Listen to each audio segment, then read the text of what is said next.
Hello everyone, I'm RD Rob, a registered dietitian in the UK, and welcome to another video.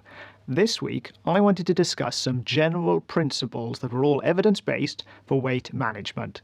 Specifically, I'm going to look at calories and weight, food availability, portion sizes, fruit and veg, and my favourite, exercise. These 5 areas are going to be key for the majority of people who are looking to reduce their weight. So let's get into the first one and start this week's video. Okay, so first up, calories and weight.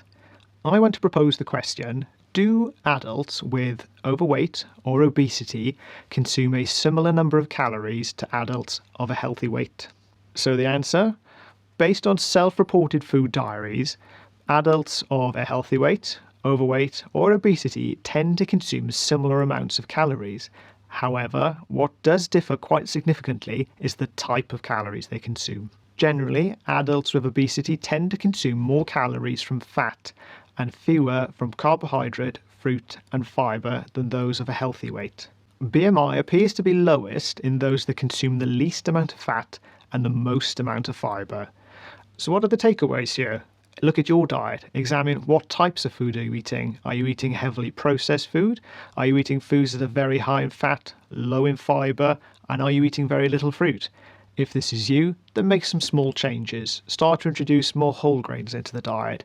Make sure you're getting at least 2 portions of fruit per day, and you might start to see some differences.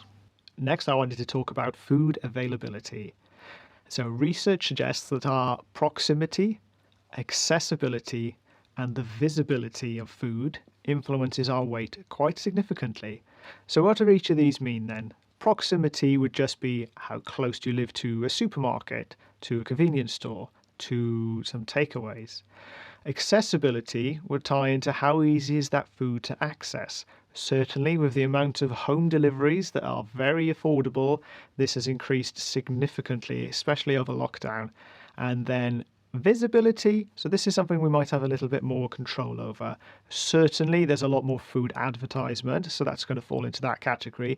But even around the home, having food out versus away in cupboards is going to impact on your weight.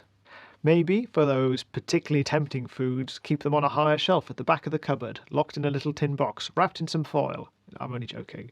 But definitely out of sight, out of mind. We've heard that phrase before and it does work. Or even better, leave it in the shop.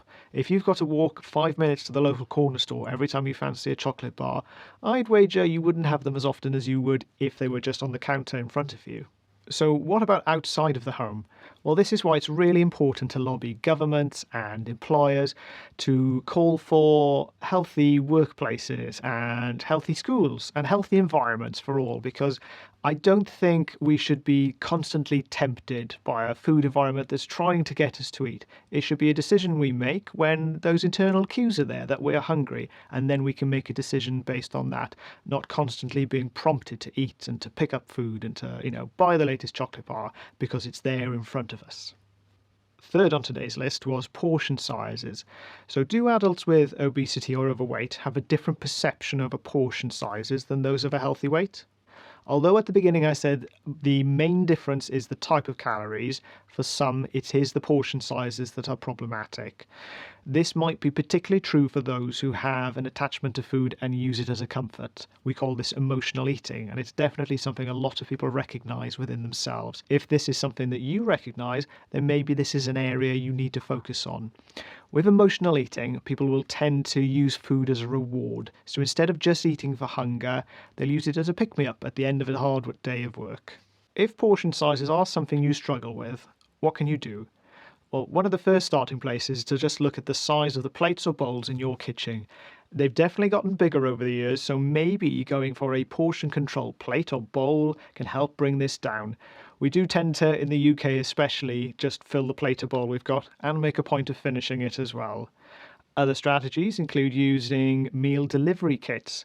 So a lot of these now will have pre-packaged ingredients and the portion size is already dictated by what you've been given. So this is a really easy way to make sure you're getting portions that are more appropriate for an individual.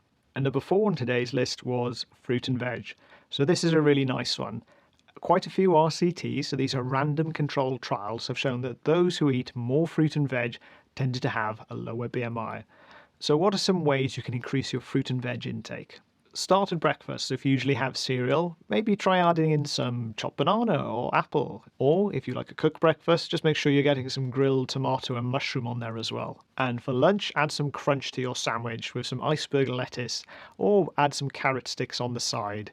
And if you like a hot lunch, then if you have soups, maybe get some beans in there. And for that evening meal, well, why not add some peas to that shepherd's pie or some pineapple on that pizza? If you can get into the habit of cooking meals from scratch at home, it's really easy to add lots of extra veg in there.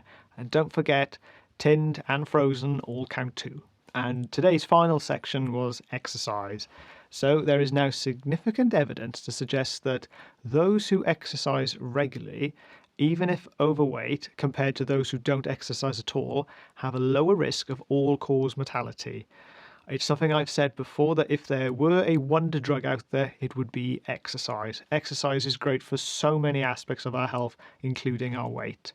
So what can you do? Well, my biggest suggestion for exercise is to do something you enjoy, whether it just be going out for a gentle walk, to doing some sort of extreme sport that, gets your heart racing and you really, really enjoy. This little guy gets me out every evening for a solid half-an-hour walk, and it's certainly made a big difference to my fitness, hasn't it, boy? So to summarize, in today's video, we've discussed some evidence-based general principles of weight management.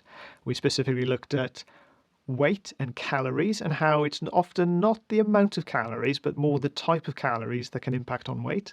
We've looked at food availability, both inside and outside the home, and strategies to reduce the amount of times we're tempted.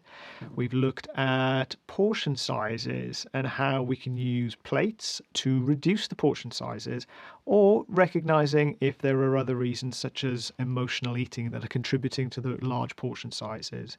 We've looked at fruit and vegetable intake and discussed some strategies to increase yours, and we've looked at exercise and how it can impact on wellness for a wealth of conditions. Anyway, thank you very much for listening. I hope you've enjoyed the video. If you've enjoyed this one in particular, please give me a thumbs up. And if you'd like more health-based content looking at ways to keep you healthy, then please subscribe to the channel. Thanks very much. See you in the next one.